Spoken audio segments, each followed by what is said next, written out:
Dikisahkan pada masa kejayaan Kesultanan Demak, di sebuah desa bernama Tingkir, lahirlah seorang bayi laki-laki dengan takdir istimewa. Bayi itu adalah putra dari Ki Ageng Pengging, keturunan Raja Majapahit, yang dikenal memiliki pengaruh besar namun dicurigai oleh pusat kekuasaan Demak. Ki Ageng Pengging adalah sosok spiritual yang disegani, berhati mulia, dan memiliki garis keturunan luhur yang menjadikannya figur penting di wilayah Pengging. Malam kelahiran bayi tersebut diiringi dengan pertanda alam yang luar biasa, seolah langit dan bumi menyambut kedatangan seorang calon pemimpin besar. Ki Ageng Tingkir, seorang sahabat karib Ki Ageng Pengging, turut menyaksikan momen sakral itu dan membantu merawat sang bayi. Ia bahkan diminta untuk memberi nama, dan lahirlah nama Maskarbet, yang berarti selalu bergerak atau lincah, merujuk pada keramaian pesta wayang yang diadakan saat kelahirannya. Namun, kehidupan Maskarbet kecil sudah diselimuti bayang-bayang politik Demak. Ki Ageng Pengging, karena dianggap memiliki potensi memberontak dan ajaran spiritualnya yang dianggap menyimpang oleh beberapa pihak, menjadi sasaran kekuasaan pusat. Meskipun Maskarbet masih bayi, nasibnya telah terhubung erat dengan pusaran konflik di Jawa Tengah. 10 tahun pertama kehidupannya dilalui dalam bimbingan kasih sayang kedua orang tuanya dan didikan spiritual yang kuat. Sejak dini, Maskarbet menunjukkan kecerdasan luar biasa, kepribadian yang ramah, dan bakat dalam ilmu bela diri yang diwarisinya dari garis keturunan ksatria. Takdir besar menunggunya, namun jalan yang harus dilalui penuh liku dan penderitaan. Kebahagiaan Maskarbet di Pengging tidak berlangsung lama. Tidak berselang lama setelah kelahirannya, Ki Ageng Tingkir, sang pemberi nama, meninggal dunia karena sakit. Kehilangan ini menjadi awal dari serangkaian tragedi yang mengubah hidup Maskarbet selamanya dan menjadikannya seorang yatim piatu. Tragedi yang lebih besar menyusul. Ki Ageng Pengging dituduh memberontak terhadap Kesultanan Demak. Pelaksana hukuman adalah Sunan Kudus, salah satu wali yang paling dihormati. Ayah Maskarbet gugur sebagai korban dari kecurigaan dan intrik politik istana yang berupaya memusatkan kekuasaan. Kematian suaminya membuat Nyai Ageng Pengging jatuh sakit, diselimuti kesedihan dan keputusasaan. Tak lama kemudian, ia menyusul suaminya. Maskarbet yang baru beranjak remaja kini hidup sebatang kara, kehilangan kedua orang tua dan harus menghadapi kenyataan pahit bahwa ia adalah keturunan dari seorang tokoh yang dianggap musuh negara. Beruntung, ia tidak sepenuhnya sendirian. Maskarbet kemudian diasuh dan dirawat oleh Nyi Ageng Tingkir, janda dari sahabat ayahnya. Nyi Ageng Tingkir membesarkan Maskarbet dengan penuh kasih sayang, memastikan bahwa ia menerima pendidikan dan perhatian yang layak meskipun dalam keterbatasan. Menyadari potensi besar yang dimiliki Maskarbet, Nyi Ageng Tingkir memutuskan untuk mengirimnya berguru ke tempat yang tepat. Pilihan jatuh kepada Ki Ageng Sela, seorang tokoh spiritual dan ahli bela diri yang terkenal. Ki Ageng Sela memiliki padepokan yang menjadi tempat menempa para pemuda dengan berbagai disiplin ilmu, dari spiritualitas, pemerintahan, hingga olah kanuragan. Di bawah bimbingan Ki Ageng Sela, Maskarbet menunjukkan ketekunan dan kecepatan belajar yang mengagumkan. Ia menyerap ilmu dengan cepat, membuat gurunya bangga. Ia tidak hanya unggul dalam ilmu perang dan kesaktian, tetapi juga memiliki kedalaman batin dan pemahaman yang tajam tentang etika kepemimpinan dan moralitas. Selama berada di Padepokan Sela, guru mengajarkan bahwa kekuatan sejati bukan hanya terletak pada otot dan kesaktian, melainkan pada pengendalian diri dan kebijaksanaan. Pelajaran ini membentuk karakter Maskarbet, menanamkan nilai-nilai kesabaran dan keadilan yang kelak menjadi fondasi kepemimpinannya. Disinilah Ki Ageng Sela, melihat asal-muasalnya dari desa Tingkir, memberinya julukan baru yang lebih dikenal, Jaka Tingkir. Nama ini melekat, menandai bahwa ia adalah pemuda dari Tingkir yang sedang mengembara mencari ilmu, menyiapkan diri untuk takdir besar yang menantinya. Julukan Jaka Tingkir yang baru disandang tidak hanya sekadar nama. Itu adalah pengakuan atas kemampuan dan kesaktian yang mulai tampak pada dirinya. Di Padepokan Sela, ia sering menjadi contoh bagi murid lain karena kesempurnaan teknik bela dirinya. Namun, kesaktian ini harus diuji dan dibuktikan di medan nyata. Setelah merasa cukup bekal ilmu dari Ki Ageng Sela, Jaka Tingkir memutuskan untuk mencari guru lain guna memperdalam ilmu spiritualnya. Ia kemudian pergi ke tempat Ki Ageng Banyubiru, saudara mendiang ayahnya. Di sana, ia bertemu dengan murid-murid lain seperti Mas Manca, Mas Wila, dan Ki Wuragyo. Ki Ageng Banyubiru memberikan pelajaran spiritual yang berbeda, menekankan pada ilmu kesempurnaan jiwa dan penguasaan alam batin.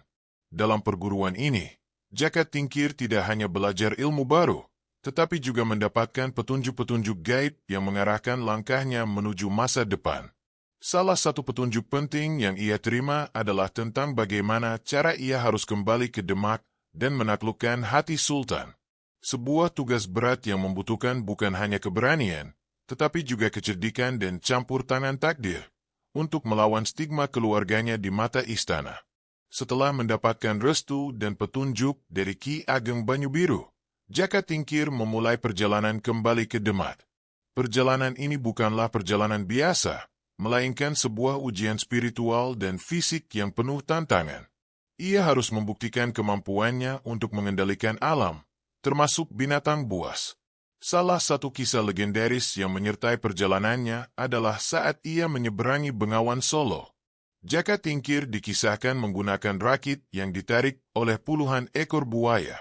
Ini menunjukkan kemampuannya menguasai ilmu gaib dan alam, membuat makhluk buas tunduk di bawah perintahnya. Tantangan di Bengawan Solo adalah simbolisasi dari perjuangan berat yang harus ia lalui untuk membersihkan nama ayahnya dan kembali ke pusat kekuasaan. Buaya-buaya yang jinak di bawah kakinya melambangkan musuh-musuh dan rintangan yang siap ia taklukkan dengan kesaktian dan kepemimpinannya. Setibanya di Demak, Jaka Tingkir menyadari bahwa ia tidak bisa langsung menuntut posisi. Ia harus memulai dari bawah, menunjukkan kesetiaan dan kemampuannya tanpa mengandalkan keturunan luhurnya. Ia mengajukan diri sebagai abdi dalam di Kesultanan Demak. Jaka Tingkir diterima sebagai abdi dalam di Kesultanan Demak. Awalnya ia hanya seorang prajurit biasa, namun ia melaksanakan setiap tugas dengan kesungguhan, kecerdasan, dan loyalitas yang luar biasa. Ia menunjukkan etos kerja yang jauh di atas rata-rata rekan-rekannya. Sultan Trenggana, yang saat itu memimpin Demak, mulai memperhatikan pemuda yang energik dan berbakat ini. Dalam latihan dan pertempuran, kemampuan Jaka Tingkir di medan laga selalu sempurna, membuatnya menonjol dari prajurit lainnya. Keahliannya dalam bela diri dan strategi tidak tertandingi. Berkat kemampuannya yang murni, Jaka Tingkir naik pangkat dengan sangat cepat. Nancy Florida, seorang sejarawan, mencatat bahwa ia tak butuh waktu lama untuk mencapai pangkat komandan yang sangat tinggi serta menjadi bagian dari pengawal elit Sultan Trenggana. Posisi ini membuat Jaka Tingkir berada dekat dengan pusat kekuasaan, memberinya kesempatan untuk belajar secara langsung tentang manajemen pemerintahan dan politik istana. Ia membuktikan bahwa bakat dan kesetiaan dapat mengalahkan prasangka terhadap garis keturunannya. Saat Jaka Tingkir berada di puncak karirnya sebagai komandan elit, ia dipercaya untuk menyeleksi prajurit baru Demak. Ini adalah tugas yang krusial, membutuhkan ketelitian dan ketegasan. Namun, dalam proses seleksi inilah ia kembali harus menelan nasib pahit. Di antara calon prajurit yang diseleksi, terdapat seorang pria yang dikenal sombong dan angkuh bernama Dadhu Ngawuk. Dadhu Ngawuk terus memprovokasi Jaka Tingkir, menantangnya berkelahi di depan umum, meremehkan pangkat dan kemampuannya. Jaka Tingkir yang berusaha bersabar akhirnya tak dapat menahan amarahnya. Ia menyanggupi tantangan Dadhu Ngawuk. Dalam pertarungan yang sengit, Jaka Tingkir terlalu marah dan menggunakan kekuatan penuhnya. Akibatnya fatal, Dadhu Ngawuk tewas terbunuh di tempat. Sultan Trenggana sangat ngeri mendengar berita kekejaman ini. Membunuh seorang calon prajurit dalam seleksi adalah pelanggaran berat. Akibat ulahnya yang terlalu mengandalkan kekuatan tanpa pengendalian emosi, Jaka Tingkir dicopot dari komandonya, dipecat, dan diasingkan dari kerajaan. Pemecatan Jaka Tingkir dari Demak terasa sangat menyakitkan, seolah ia kembali ke titik nol setelah susah payah membangun reputasinya. Ia diusir dari istana dan memilih untuk mengembara, mencari ketenangan dan kembali mengasah kemampuan diri. Masa pengasingan ini ia habiskan di hutan di Pegunungan Kendeng, tempat ia kembali menjalani laku spiritual dan pertapaan. Jaka Tingkir menyadari bahwa insiden Dadu Ngawuk adalah akibat dari kurangnya pengendalian diri, meskipun ia memiliki kesaktian yang luar biasa. Di hutan, ia belajar mengendalikan amarah dan hawa nafsunya. Kemampuan bela dirinya dan ilmu kanuragan Jaka Tingkir semakin meningkat hingga ia dapat dengan mudah menghalau dan menaklukkan hewan buas yang ganas, termasuk buaya dan ular.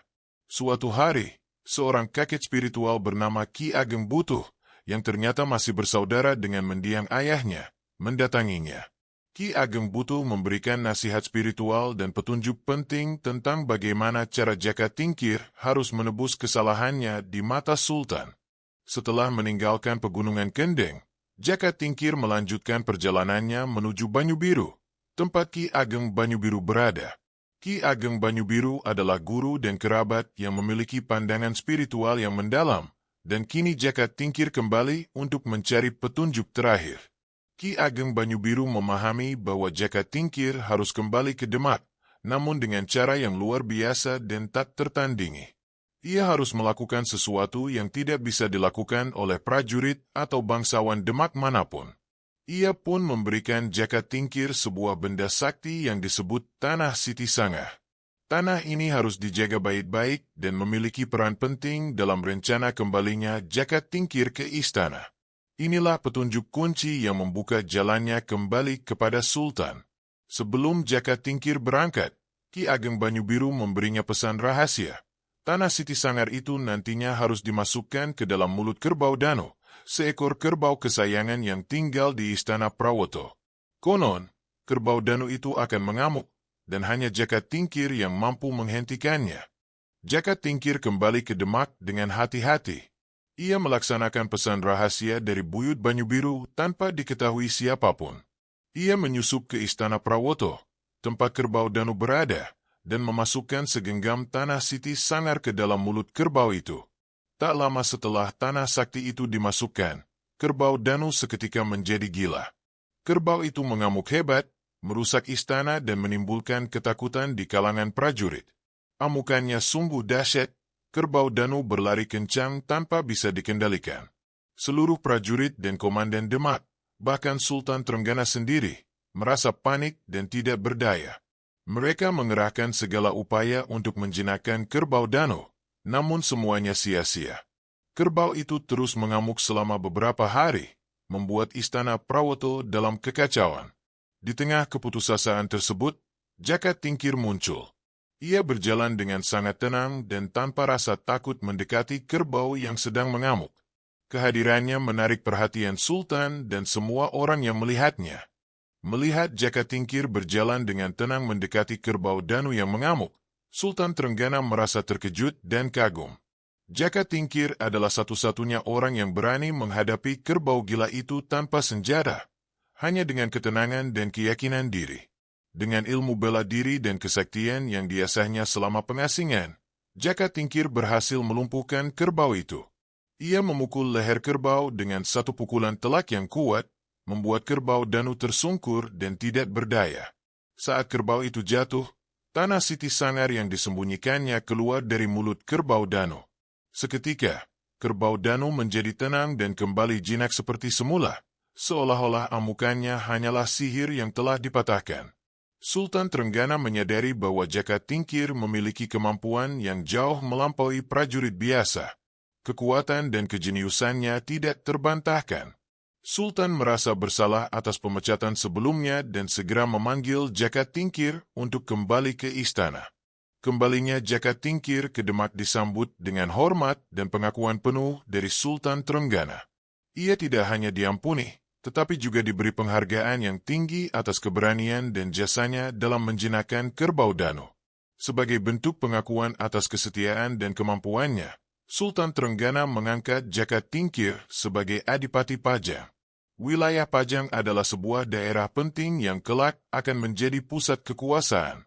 Untuk semakin menguatkan ikatan keluarga dan politik, Jaka Tingkir dinikahkan dengan Ratu Mas Cempaka, putri dari Sultan Trenggana sendiri. Pernikahan ini secara resmi memasukkan Jaka Tingkir ke dalam lingkaran keluarga Kerajaan Demak.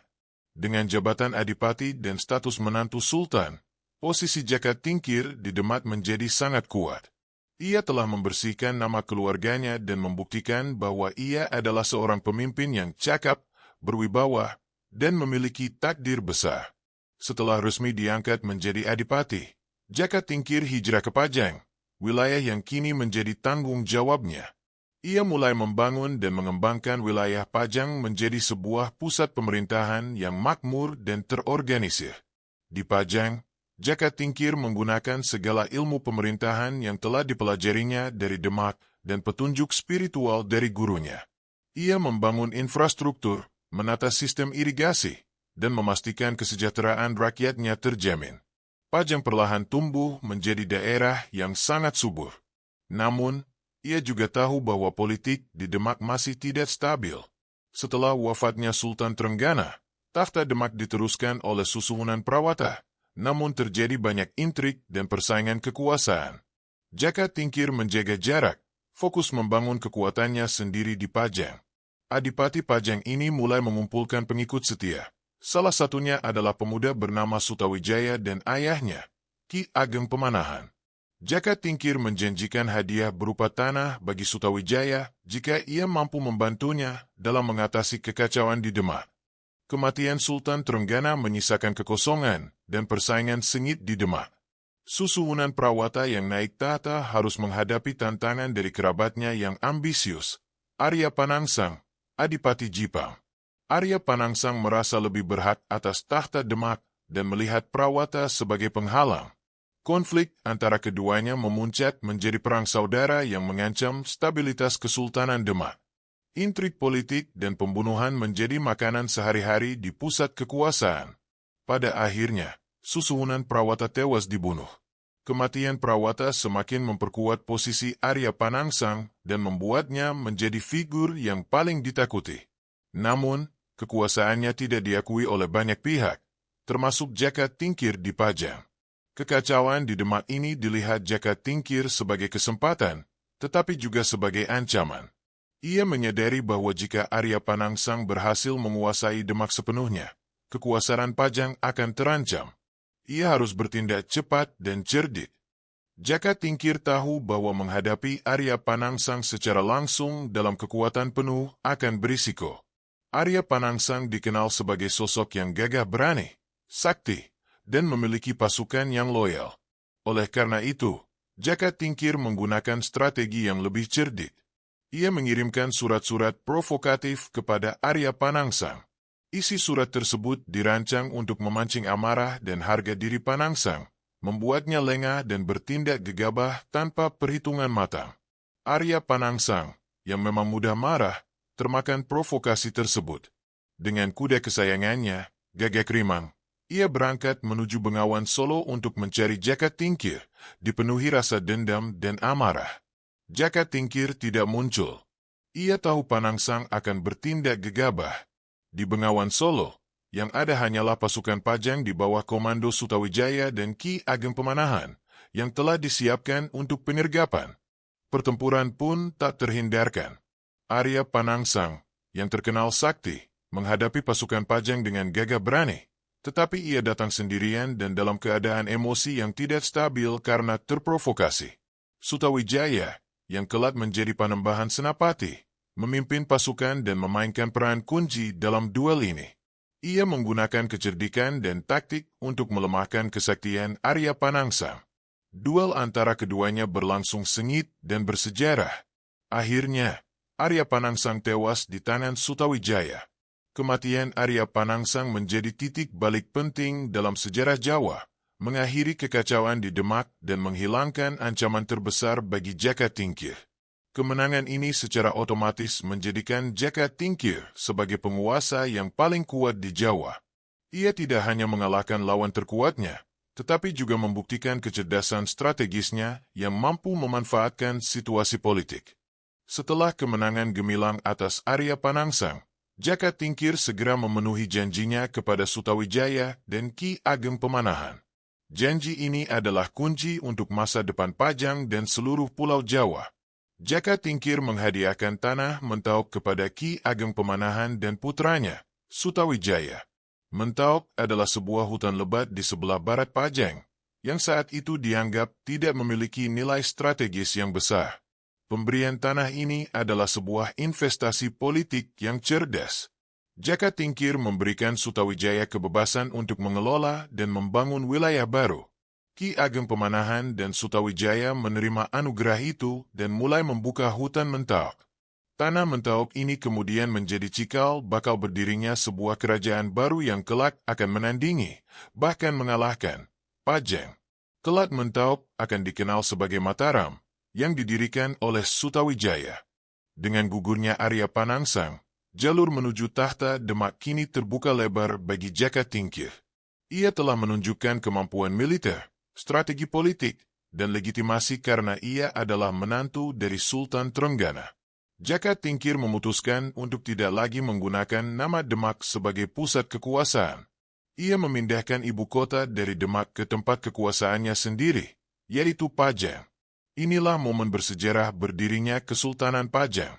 Pada tahun 1549, Jaka Tingkir secara resmi dinobatkan sebagai Raja pertama Kesultanan Pajang. Ia mengambil gelar kebesaran Sultan Hadiwijaya. Gelar ini menyiratkan harapan untuk menjadi pemimpin yang memberikan petunjuk dan kebijaksanaan. Sultan Hadiwijaya memimpin dengan visi untuk menyatukan kembali wilayah-wilayah yang tercerai-berai setelah runtuhnya Demak. Pajang menjadi pusat kerajaan Islam di Jawa, mewarisi kejayaan dan otoritas spiritual Demak. Di bawah kepemimpinan Sultan Hadiwijaya, Kesultanan Pajang mencapai puncak kejayaannya.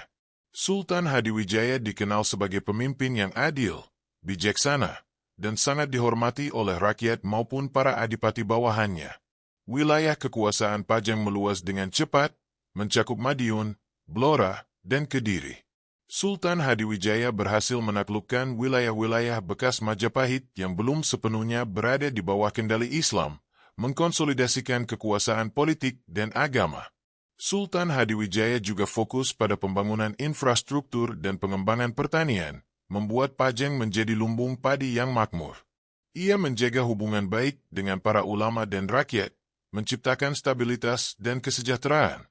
Namun, di tengah kejayaan itu, benih konflik baru mulai tumbuh dari wilayah Mentauk yang ia berikan kepada Sutawijaya. Mataram yang dipimpin Sutawijaya tumbuh terlalu cepat dan menjadi kekuatan baru yang mengancam dominasi Pajang di Jawa. Ketegangan antara Pajang dan Mataram yang dipimpin oleh Sutawijaya, anak angkatnya sendiri, akhirnya memuncak menjadi peperangan. Pada tahun 1582, terjadi perang antara Pajang dan Mataram Islam, sebuah konflik yang menyedihkan. Dalam pertempuran yang keras dan menentukan itu, Sultan Hadiwijaya jatuh sakit. Ia kemudian memutuskan untuk kembali ke Pajang. Penyakit yang dideritanya semakin parah, dan ia tidak dapat lagi memimpin kerajaan. Sultan Hadiwijaya wafat pada tahun 1582, meninggalkan warisan berupa Kesultanan Pajang yang makmur. Namun, sepeninggalnya, kerajaan Pajang mulai mengalami kemunduran karena adanya perebutan kekuasaan antara putranya, Pangeran Benawa, dan menantunya, Arya Pangiri. Kisah Jaka Tingkir, dari Maskarbet hingga Sultan Hadiwijaya, mengajarkan tentang ketekunan, kesabaran, dan strategi dalam menghadapi takdir. Meskipun Pajang runtuh, ia telah menanamkan benih kekuasaan baru, Mataram, yang akan meneruskan kejayaan peradaban Islam di Jawa. Pemirsa yang budiman, agar channel ini berkembang, klik like dan subscribe ya. Terima kasih. Sampai jumpa kembali dengan kisah menarik lainnya.